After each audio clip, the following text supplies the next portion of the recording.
What is the NLAW?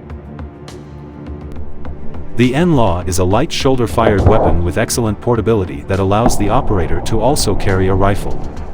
The launcher weighs around 27.5 pounds and is easy to fire.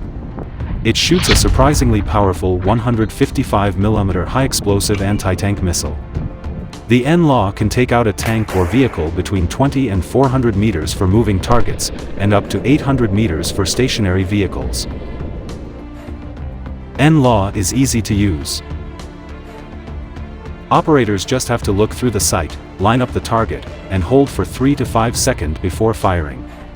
Then the predicted line of sight, inertial navigation and guidance system takes over and the rocket blasts out of the tube at 440 miles per hour. So, it's fire and forget. United Kingdom's Defense Minister, Ben Wallace, estimates that Russia has lost upwards of 1,200 tanks. Of those 1,200 tanks, the Ukrainians estimate that 30 to 50% have fallen to the venerable NLAW. Understandably, the NLAW has become the weapon of choice for Ukrainian infantry tasked with tank killing.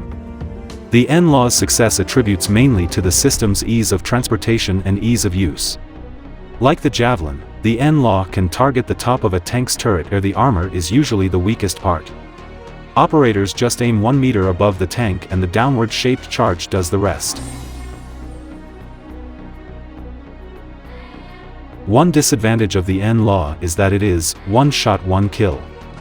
Operators get only one missile to hit pay dirt, then the tube is disposable.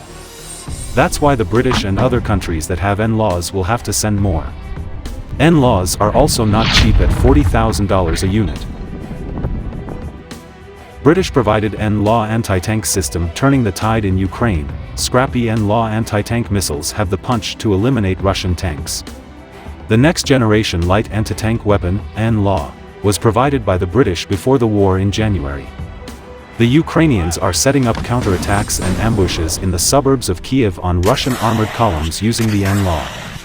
The NLAW system is proving its mettle.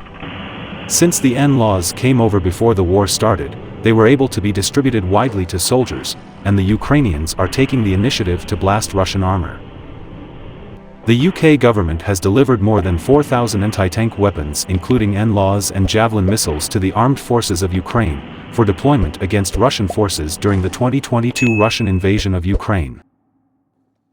The NLAW has many combat advantages and infantry units do not have to change tactics that much. Regular army Ukrainian soldiers can hide in bunkers, trenches, or in buildings to allow unsuspecting Russian tanks to enter a kill zone where they will catch fire from the anti-tank weapon. Many soldiers will likely opt to shoot from atop buildings for a better downward angle against Russian armored vehicles. Another advantage is that their ease of use can be taught to less experienced reserve territorial defense fighters. The Ukrainians are already engaging in suburban residential street-to-street fighting and expect more of this urban combat in the future as the Russians conduct assaults into the surrounded cities. The NLAW will be one weapon that the Russians have to deal with that will bring terror to many tank crews.